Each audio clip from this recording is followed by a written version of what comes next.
वो कहते थे कि कुर्सी के यहाँ और दरगाह में कुर्सी के लोग में आकर के आपको जो आप शाहों के शाह हो, आपको जोड़े वाला झाड़ने वाला मस्ताना ना मैं आज कहूँ और न कल कहूँ। दूसरा फिर डरावा दिखाया कि जो तारीफ के वचन बोलेगा उसको घोर नरक मिलेंगे। उन्होंने जवाब दिया कि नरकों से भी खराब जगह हमारे लिए तैयार कर दो, पर तू जो चीज है असली तो शाहों का शाह है। नरकों के भय से भी आपको जोड़े झाड़ने वाला सेवादारी मस्ताना नहीं कहेंगे। ये फकीर का राज होता है। घरे को बर्तन को टरका के देखते कि कच्चा है कि पक्का। जैसे अभी आपने एक मिसाल फरमाई थी किसकी कि वो लंगर लगाओ, जो लगाएगा वो नरकों में जाएगा। लंगर लगाएंगे और लगा दिया, परंतु बाबा जी ने क्या फरमाया शाह मस्ताना जी, फिर सावन साल तेरे पे बहुत खुश है। दुनिया की नजर में ये था, ये दोष की चलता है, परंतु ये शाह मस्ताना जी की नजर में कुछ बहुत और थी। वो अंदर से उनको प्यार करते तो दुनिया को दिखाने के लिए उनके प्रति बेरुखी करते। फिर देखा ये तो दाव फेल हो गया, अभी और परीक्षा लेते हैं। वो जब शाहों के शाह मस्ताना जी का नारा नहीं छोड़ते थे, उनको डंडों की मार पड़ती। कहाँ 13-14 साल का बिल्कुल दुबला पतला बालक और कहाँ हाथी जी जो नामधारी सिख, कितने नौजवान और 6.5 फुट हाइट और पूरा भरमा शरीर आपके सामने कुटाई करते, बताते यहाँ से खून बहने लग जाता, उल्टा लेटना पड़ता। कई बार जैसे मरा हुआ छोड़ के चले गए। एक बार उनकी परंपरा शाह मस्ताना जी की पूरी बॉडी का एक सेवक था पहरेदार तुलसी, को डांग उठा के चलने लगा। उसको पता लगा कि जैसे मार के फेंक के आ गए। परंपरा शाह मस्ताना ने पूछा तुलसी किधर जाता है? कहीं ऐसे उसके साथ किया, पता नहीं आपका क्या खेल है, मैं उससे डर के आता हूँ। क्या पुत्र छोड़, उसके बाद रोशन की बात कुछ और है और वास्तव में रोशन की बात कुछ और थी। वो उन्होंने नहीं की, परंतु शाह मस्ताना जी ने उनसे कुछ और बात करवा दी। ये उनका खेल था। दूसरे बात जब एक बार का वाक्य बताते, पीछा करते हुए भागे जा रहे थे तो परंतु बाबा जी ने अपने आप को बचाने के लिए तालाब में कूद गए।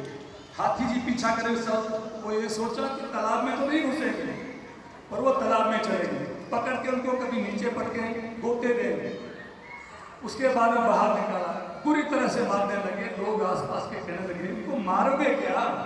फिर छोड़ा बड़ी मुश्किल से। अब इतनी हालत दुर्गति कर दी थी, उसके बावजूद भी परंपरा बाबा जी ने एक हाथ जोड़ के विनती करके, हाथी जाओ मत, हाथी जी मेरी एक बात सुन लो। बड़ी दर्द भरी बात है। वो क्या थी?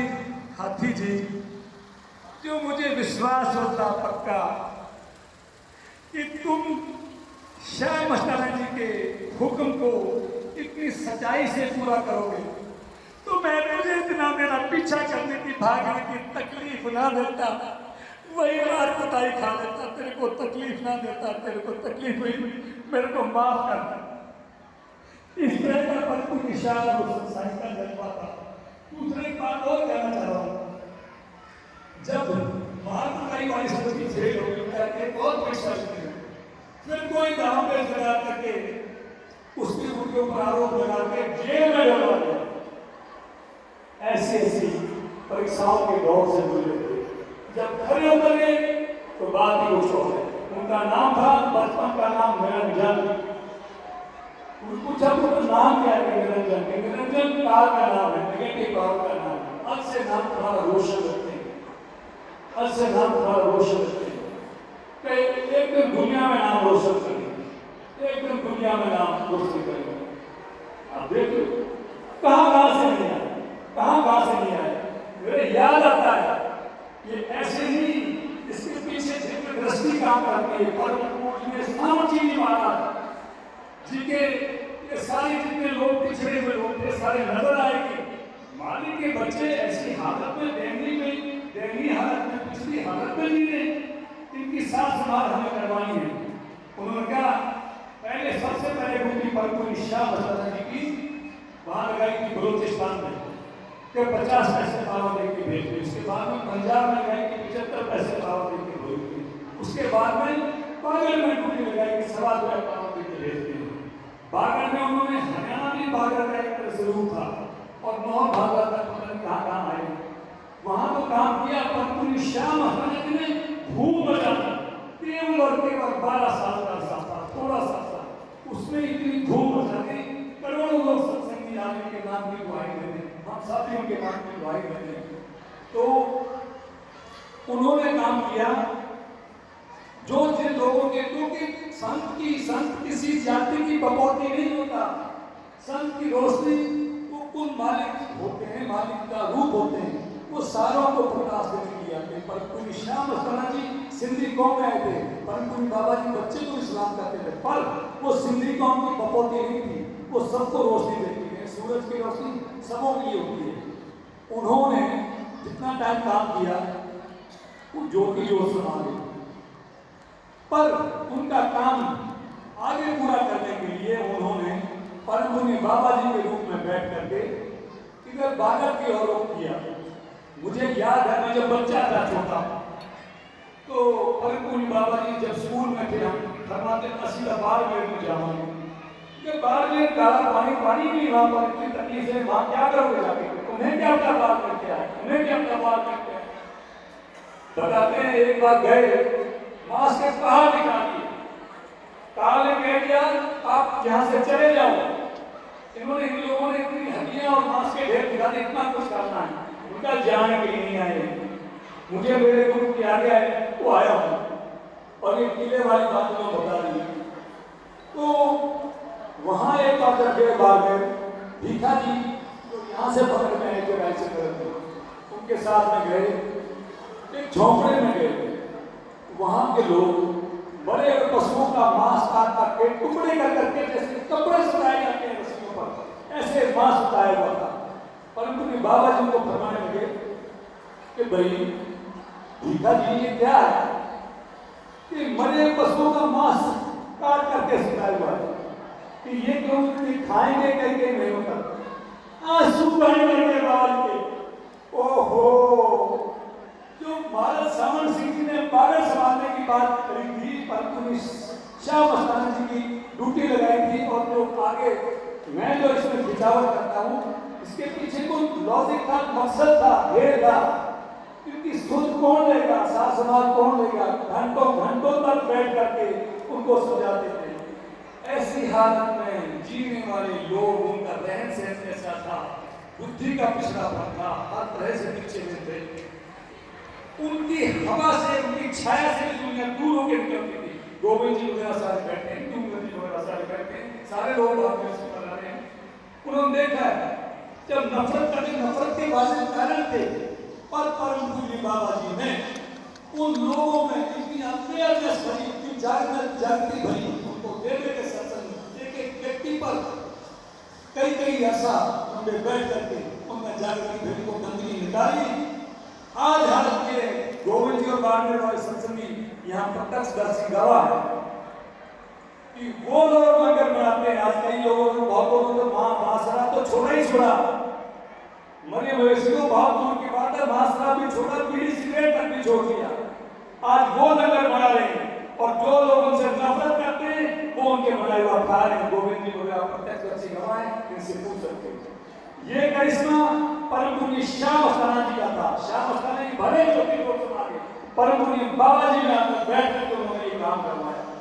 बाद में कल हरियाणा साइड में जब परम पूज्य श्याम हस्तानंद जी को पता लगा, अरे सब में वो मालिक बसता है, सब उसके बच्चे हैं, जाति के आधार पर ये नफरत की बात कैसी बताते हैं। हम लोगों ने स्टडी की थी, आगे वाला जिसके ऊपर रोटियां रखी हुई थी, कतार जारी, लाश पर उठ के जिसके पूछ के भी हाथ लगा दिया, तो ये कहते थे ये अछूत हो गया, खाना फेंक देते और लाश पाई करते थे हाथ के अंदर।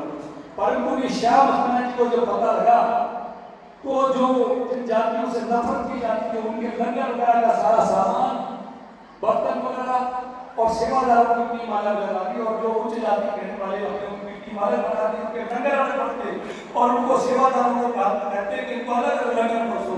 पर पूरी श्याम हस्तानंद जी गरीबों में आकर के लंगर परोसते। वो लोग कहते कि नहीं जी हम भी श्याम हस्तानंद से लेंगे, तो कहते नहीं भी वो उच्च जात वाले हैं, उनके लिए सेवादार लगे। हम तो इन गरीबों के लिए आए।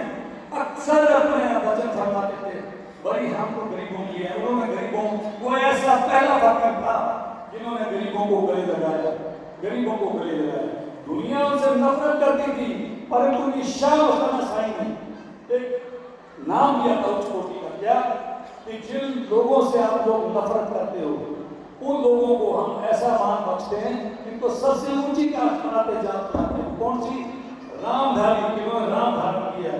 एक कोई खड़ा होकर कहेगा हमारी जाति ऊंची है, फला देवता है, फला शास्त्र ने बनाई, फरमाते थे कि तू ही लोग की हद तक का मानना है, हम दरगाह से नाम लेकर के आए हैं। मैं कई बार में पिछली बार भी कुछ दिन पहले भी इनको मन के साथ को कहा था, मैं क्या रामधारी नाम, परंतु की श्याम अस्थाना ये कुल मालिकों की कमाई जुबान से निकला हुआ लफ्ज़ है।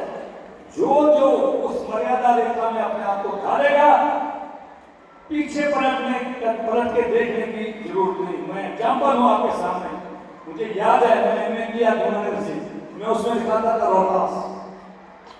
जब मैं यहाँ सेवा नवंबर की परंतु शाह अस्थाना जी का जो जन्मदिन का सत्संग था, सेवादार 3 महीने प्रसाद दे रहे थे, सबका नाम बोल बोल करके उनको प्रसाद अपने हाथों से दे देते।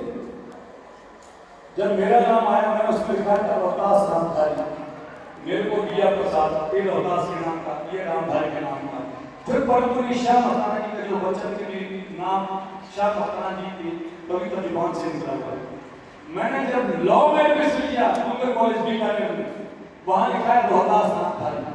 हमारी हाजिरी जब बोली जाती थी, कोई के फलाना सिंह शेखावत राजपूतों का बोलता हूँ, यस सर, फलाना सिंह राठौर, यस सर, फलाना सिंह भाटी राजपूतों का बोलते यस सर, फिर फलाना शर्मा, फलाना पारी ऐसे ब्राह्मणों के बोलते यस सर, यस सर, फलाना सिंह गोदारा, फलाना सिंह जो कई और बिश्नोइयों के जातों में बोलते थे वो बोलते यस सर, यस सर। जब मेरी बारी आती अटेंडेंस कॉल होती रोहतास रामधारी, मैं बोलता यस सर। आज भी बात हूँ, कोई ठाकुर, कोई ब्राह्मण, कोई गोदारा, कोई कुछ को सारे कहते या तेरा नाम बहुत अच्छा, या तेरा नाम बहुत अच्छा। वो मेरा कोई करिश्मा नहीं था, परंतु श्याम अस्थाना साईं के मुखारबिन से पवित्र जुबान से दिया हुआ नाम था, उसकी बरकत ही उसका प्रभावी असर था। मैं मन के लिए विनती करना चाहता हूँ, मैंने आपको यहाँ की कॉन्फ्रेंस में एक रिक्वेस्ट किया था, हरियाणा में जो लोकल ये जो हरियाणा की और पंजाब वालों की और ये राजस्थान वालों की जो सम्मेलन चल रहा है, संगठन है, इन्होंने परंतु बाबा जी को वहां बुलवाया, आपके बिना हमारा संगठन टूट जाएगा। बाबा जी की तबीयत खराब, मैं रोकने लगा, मैं उनको कहा तबीयत बहुत ज्यादा खराब है, नहीं हमारा संगठन टूट जाएगा, आना बहुत। बाबा जी गए, बीमार थे, उसके बाद भी चल के गए। वहां देखा वो संगठन वाले दारू पी हुई, मेरे को बड़ी झटका लगा। उसी वजह से मैंने आप लोगों को ये सम्मेलन जब हुआ ऑल इंडिया स्तर पर मैंने विनती करी थी कि ये बीमारी निकालो, और पूरी श्याम अस्थाना जी की आप ये वचन है उस पर खड़े होकर की कोशिश करो। यदि खड़े हो गए, पीछे पलट करके देखने की जरूरत नहीं। इतिहास इस बात का गवाह है, जिस कौम की नींव किसी रूहानी संत ने रखी, उस कौम को पीछे पलट करके देखने की जरूरत नहीं। साथ ये है उस मर्यादा में ढलने की जरूरत है। मैं ये भी इसलिए मैं तब आपको एक प्रस्ताव पास किया था। क्या प्रस्ताव था कि जो सम्मेलन वगैरह हमारी कॉन्फ्रेंसेज होंगे, भाई कोई पी के आ गया, हम बाहर का रास्ता दिखाएंगे। अब मेरा आपसे यही विनती थी कि ये तो आपने छोटी सी बात कही, बाबा जी की जो बातचीत हुई थी, उनकी भावना ये थी, जो मां शराब और ये जो और स्त्री और प्लस नशीली वस्तुओं का ये जो अकला की होती है, ये जो गुण है परंतु श्याम अस्थाना जी ने जो परोसे थे कि मां शराब और नशीली वस्तुओं का सेवन ये छुड़ाने की बात, ये गुण हमारे इसमें लोगों में भरना चाहिए। ये भर गया तो दूसरे लोग आपका अनुकरण करेंगे, आप आगे पहुंच जाओगे, सारे उसका आपका पीछा करेंगे, वो दिन दूर नहीं। बशर्ते कि हम ये स्टेज हासिल करें। मुझे बड़ा हंसी बात है, बड़ा अच्छा लगता है कि मुझे पता लगा कि कितने स्टेटों में परंतु बाबा जी को याद किया जा रहा है, उनके नाम के लंगर लगाए जा रहे हैं। पहला स्टेज ये है कि हम, जैसे आपने बताया, फकीर जब चोले में होता है उसको भक्ति की। पर क्या है, जाने के बाद रह जाती हाथ मारते। अब हाथ मारने के अलावा हमारे पास कुछ है नहीं। उस समय ऐसा वो पैदा नहीं हुआ चलो वो चले गए, वो कहीं चले नहीं गए। कुछ दिन पहले मैं परेशान था, आज लग रहा जैसे सामने हाजिर है। सब इतने फर्क दिखता मुझे। माता जी के कहने पे मैं आ गया। बाबा जी ने कहा कि नहीं बैठना पड़ेगा, पर मानो मैं वहां बैठ के कुर्सी खाली नहीं थी, मुझे भरी हुई लगी। ऐसा लग रहा था यार ये सब भूल बैठा। अब चलो मैं आपकी आगे पालन करते हुए यहाँ आ गया। वहाँ मुझे ज्यादा सुख महसूस हो रहा था, परंतु मुझे बाबा जी वो हंसी थी। सारी उम्र नम्रता में गुजारी। इस हद तक की नम्रता थी, मेरी याद है 5 दिन का समय हुआ। सब सत्संगियों के पास में गए, गुरु भाइयों के पास में गए, फरमाते थे अपने आश्रम अपने तरीके से चलाओ। जैसे संतरा है उसके अलग अलग कॉपियों उसको अलग कर दो, पर एक ही कौर में ढके हुए कि श्याम मस्ताना जी की मोहब्बत के एक ही कौर में हम सब ढके हैं, भले ही अलग अलग अपने डेरे चलाओ। इस तरह का उनका भाव था। वो अपने सारे उन्होंने अपने गुरु भाइयों में तो देखा ही देखा था प्राणी मात्र में, परंतु श्याम मस्ताना जी की जन्म संत मंडल सम्मेलन हुआ।